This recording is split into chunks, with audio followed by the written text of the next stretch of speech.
अस्सलाम वालेकुम नाजरीन, जिसका था इंतजार वो घड़ी आन पहुंची और आईसीसी चैंपियंस ट्रॉफी 8 साल बाद के वक्फे के बाद शुरू हो रहा है और मेज़बानी कर रहा है पाकिस्तान दिफाई चैंपियन भी है। 2017 में सरफराज की क़यादत में पाकिस्तान ने फाइनल में भारत को शिकस्त देकर चैंपियंस ट्रॉफी जीती थी और ये ऐसा फाइनल मैच था जो एकतरफा साबित हुआ था और पाकिस्तान ने बड़े भारी मार्जिन से जीता था।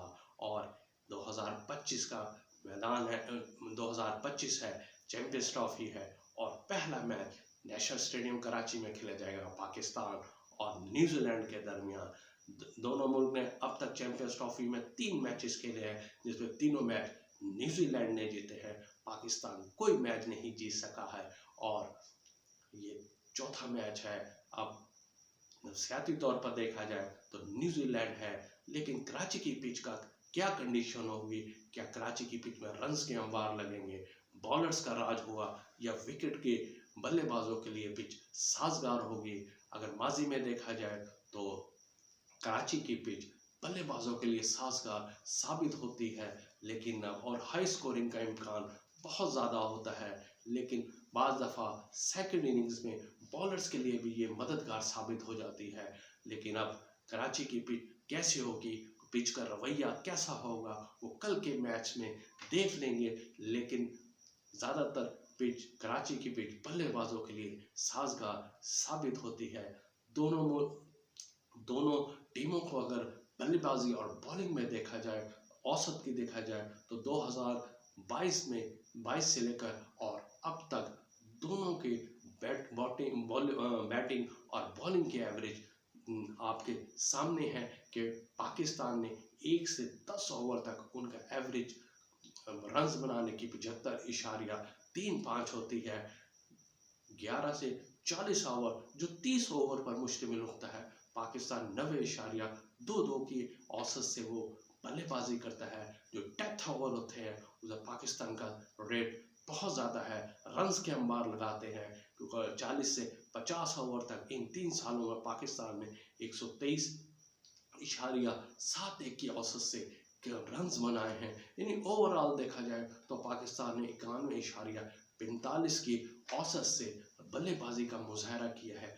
न्यूजीलैंड की तरफ देखा जाए तो 1 से 10 ओवर तक उन्होंने 75.43 की औसत से रन्स बनाए हैं।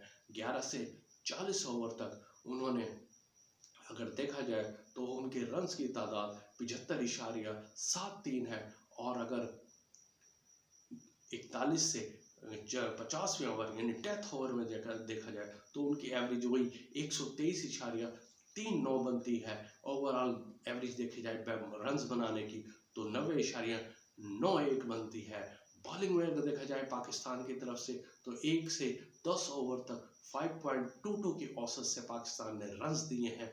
11 से 40 ओवर तक पाकिस्तान ने 5.37 रन्स दिए हैं।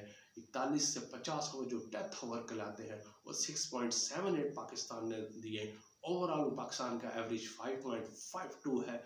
दूसरी तरफ न्यूजीलैंड की तरफ देखा जाए तो 1 से 10 ओवर में 4.9 की औसत से उन्होंने रन्स दी है। 11 से 40 ओवर तक 5.37 की औसत से, जबकि 41 से 50 ओवर तक 7.77 की औसत से उन्हें रन्स दिए हैं। यानी डेथ ओवर अगर देखा जाए तो दोनों टीमों ने रन्स के बाद डेथ ओवर में आखिरी 10 ओवर में लगाए हैं और दोनों की ओवरऑल एवरेज तकरीबन एक सेम ही बनती है।